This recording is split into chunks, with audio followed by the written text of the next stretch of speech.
Welcome to our kitchen. Today we prepare medieval pork brodettum from the Registrum Coquine, written in the 15th century. We start with ingredients. We need pork loin, eggs, cheese, and the spices, cinnamon, cloves, and saffron. We simmer the meat, and in the meantime we grind the cinnamon and cloves.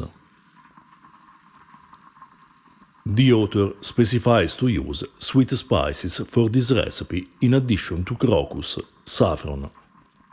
In the blends of spices that we find in other late medieval sources such as Anonimo Toscano and Anonimo Veneziano, the spices considered sweet are, for instance, ginger, cinnamon, cloves, nutmeg, and Indian bay leaves, in addition to saffron. About the cheese, the author of this recipe doesn't provide directions, just to mix it with the other ingredients. There are two possible options, both leading to an excellent outcome. We may use a cheese similar to caciotta or scamorza and add it to the other ingredients after mincing it, pounding it or not in the mortar. Or we may choose an aged cheese like pecorino or parmigiano and grate it. As the medieval cooks always recommend, follow your taste. When the meat is cooked through, we let it cool down. Then we mince the meat and cheese and mix them with 2 eggs, 2 pinches of salt, the saffron diluted with broth, and add a little more broth. The author suggests using a fat broth, but you may use the cooking broth of the pork loin instead. We suggest adapting the ratio of cheese and meat depending on how lean the meat is. The more the meat is lean, the more cheese you need. Also, the type of cheese and the cut of meat will change the final outcome.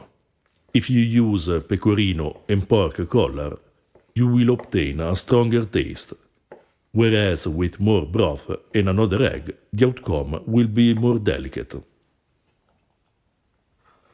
This recipe is recommended by the author to the laics, and the following recipe without meat is suggested for the priests. Most recipes of this book are indeed suggested to specific social classes or populations, according to the principles described in medieval dietetics.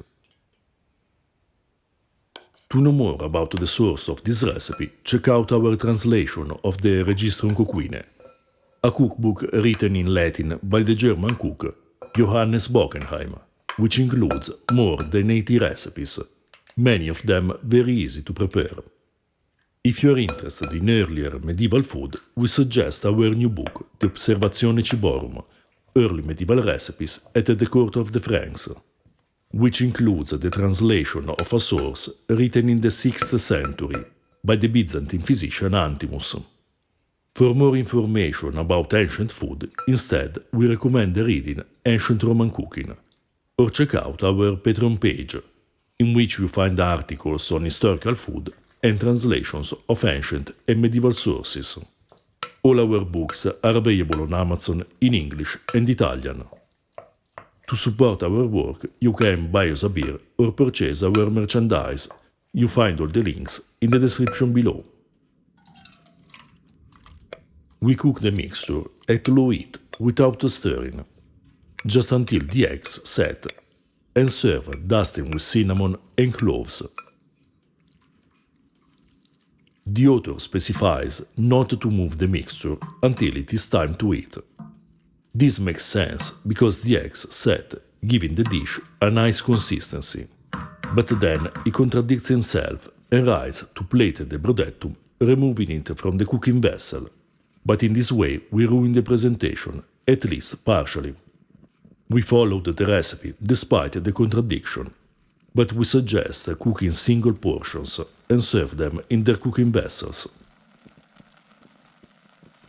The appearance of this brodettum would be a lot better with the changes we recommended before.